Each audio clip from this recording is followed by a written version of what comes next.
upload ko to ha, i-channel ko ha.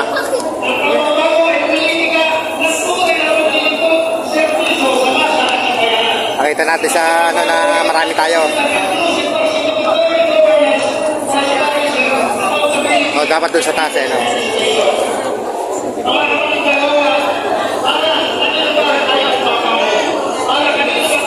Pala ako tayo sa unahan. Para makita.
Mapapakinggan natin ang mga mensahe ng mga leader manggagawa sa rehiyon ng Timog na Tagalugan hanggang sa pambansang antas.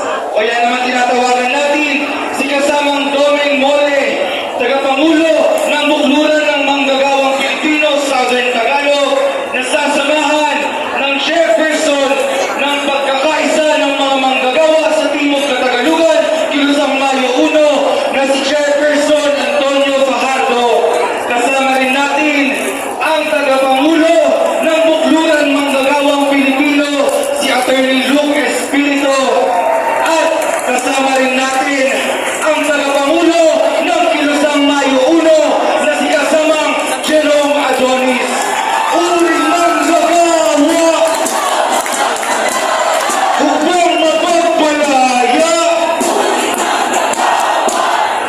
Pagpupugay sa lahat ng dumalo sa pagdiriwang at pagpunita natin sa arawan ni Gap Andres Bonifacio, ang dakilang bayani at tunay na revolusyonaryo.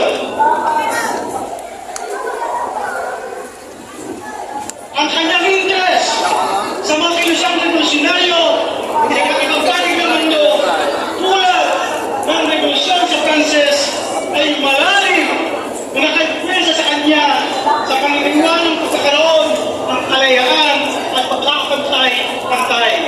Kaya, noong 1892, kasama sa Andres Bonifacio sa pagtagatag ng Katipunan. Sa ahang naglalayon na wakasan ang pag-ahari ng mga Kastila sa ating bansa. Ang kanyang dedikasyon at pamumuno sa revolusyon ay nagtanghal sa kanya bilang simbolo ng mga Pilipino na may tapang at kakayahang paglaban ang inang bayan. Bagamat hindi nakamit o hindi nakita ang katuparan ng kanyang mga minimiti sa ating bansa, ang kanyang legasiya ay nanatiling inspirasyon para tumindig nanatiling inspirasyon ng mamamayang Pilipino para tumindig para sa kanyang karapatan at para sa isang maayos at taunlahat na inaharap. Hindi matapos ang revolusyon ni Bonifacio. Tama ba mga sila? Sapagkat hanggang sa ngayon, patuloy pa rin ang paghula sa ating mga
dahil sa matinding korupsyon na naghuhugat mula sa ibang bansa hanggang sa Malacanang. Dapat mag-resign si BBM Tama. at mag-resign si Duterte. Yan ang ating kailan. At kapag hindi nag-resign, ano na gawin natin? Ano na gawin natin kahusay? Ano? Sabi nyo kanina, narinig ko, huwag ang bayan para sa mga magagawa, pero tumaro para sa taong bayan.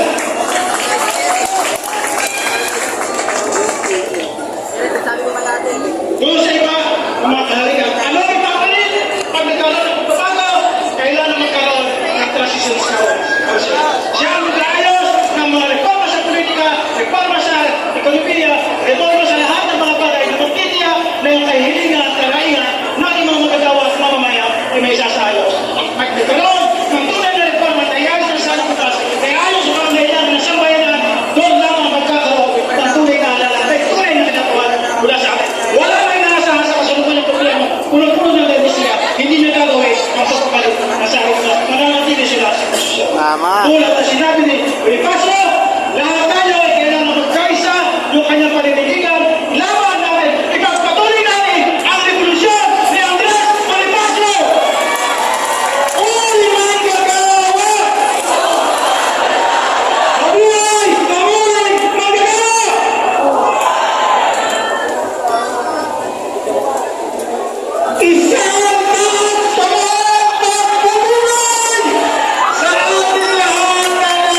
Ay, mali. May mga buwagsang gano'n. Pwede lang si Bongbong Marcos. Dahil daw ayaw natin na maging presidente ang mga Duterte, mga hungga. Masyado magiging presidente si Sara Duterte kung hindi natin sinigil si Marcos. Dahil hayaan natin ang mga Duterte sisigil kay Marcos, anong mangyayari sa atin? Dapat paunahan natin ang paninigil kay Marcos at sasabihin natin, hindi rin natin papayagan ang ulat na si Sara Duterte ang magiging presidente ng Pilipinas. Hindi ito panahon para magkaroon ng isip ang mga tao. Walang isip sa mga tao. Pag nagising, ang natutulog na higante.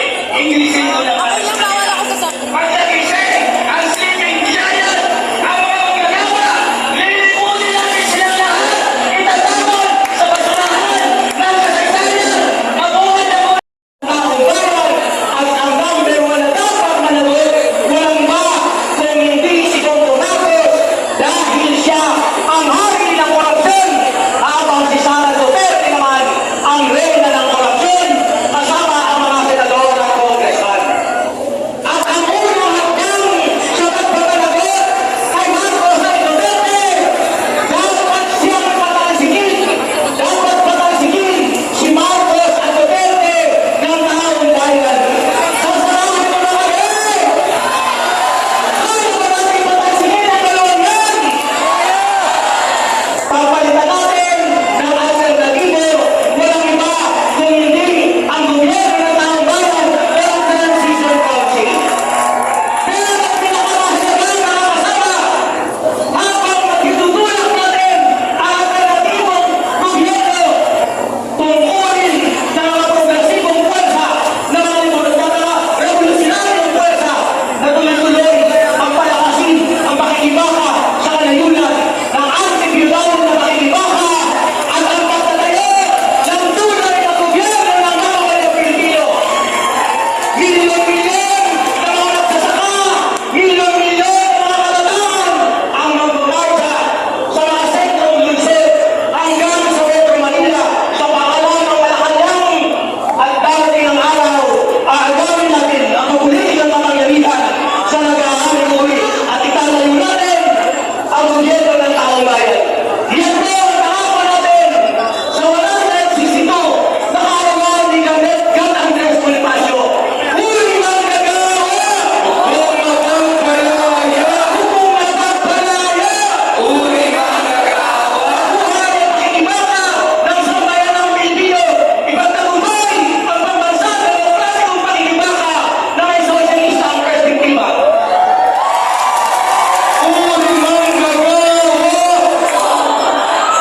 Galing po tayo doon sa rally.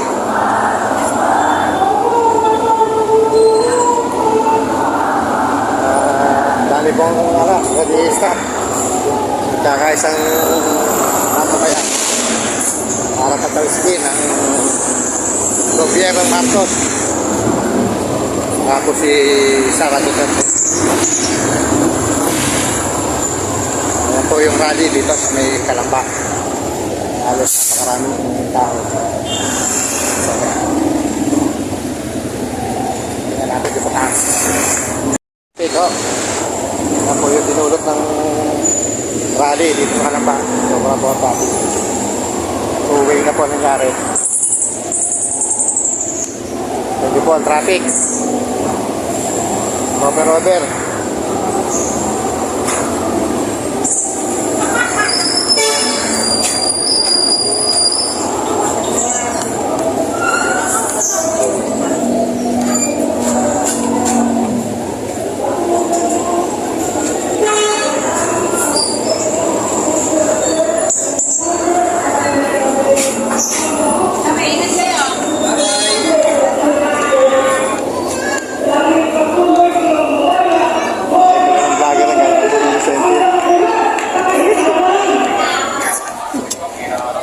Gobernador,